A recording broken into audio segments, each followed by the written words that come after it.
Well, greetings to you, great leaders. I'm really looking forward to our conversation.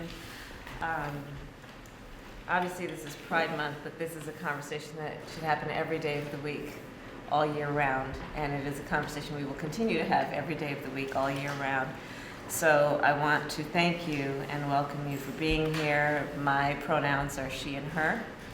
And you as community activists, you all have your eyes and ears on the ground. As you know, I have been working on the issues of equality, of fairness, justice for a very long time. I am a long-standing ally of the community, and there is still so much work to be done. And so I've asked you to join me at this table in the ceremonial office of the Office of Vice President of the United States, so I can hear from you. And this is one of many conversations that we will have. But as we look at this movement, we've come a long way, but there's still so much work to be done.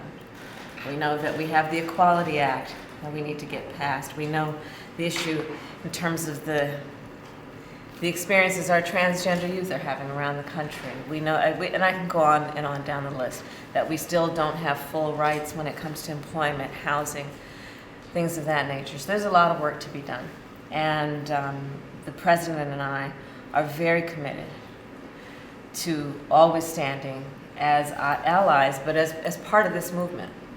And that is why you probably know from the very earliest days of our administration, the President signed executive orders establishing exactly where we stand and also where we are prepared to stand in terms of action as it relates to equality, as it relates to fairness. So we'll get into the specifics, but the work that I've done, I mean, it goes back to when I was the District Attorney of San Francisco, and I established a hate crimes unit, and then established in our Victim Services Division a particular subdivision that was focused on LGBTQ survivors, understanding that we wanted to do that in a way that no one would be treated without respect and dignity, and with judgment, that no one would be treated badly.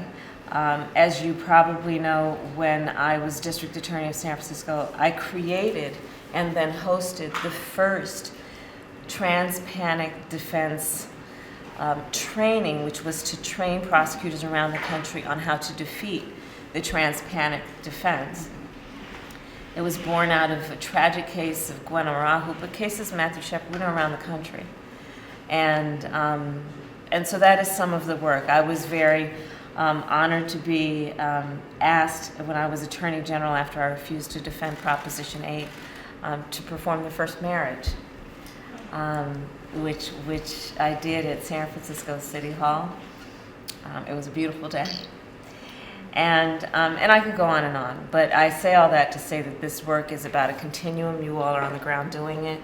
We've had great celebrations, and we also know the struggle that so many are still facing. And so that's why I've asked you to be here, including that this year alone, there were 250 anti-LGBTQ bills around the country, and including prohibiting transgender youth from receiving medical care and participating in sports, the prohibition on transgender people being able to access a restroom, voter rights, in addition to nearly 400 anti-voter bills that are popping up in various states in our country.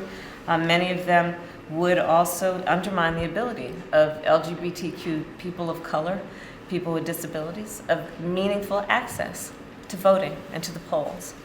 And when we think about the issues that are at play when we actually exercise that right, we know that there are many, and to prevent or to inhibit access in a meaningful way can have a huge impact on the outcome of the decisions that are being made when we go to the ballot.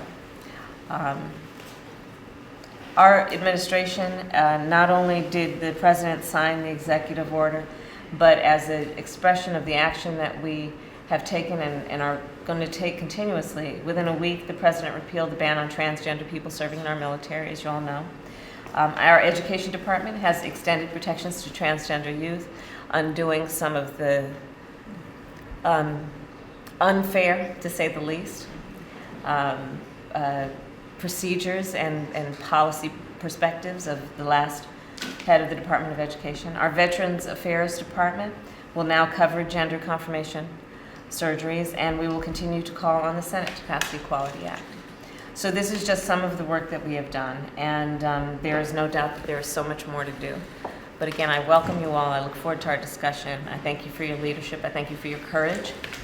You are the voices of so many who probably have never walked into this room, and over the course of time probably weren't thought to be invited into this room.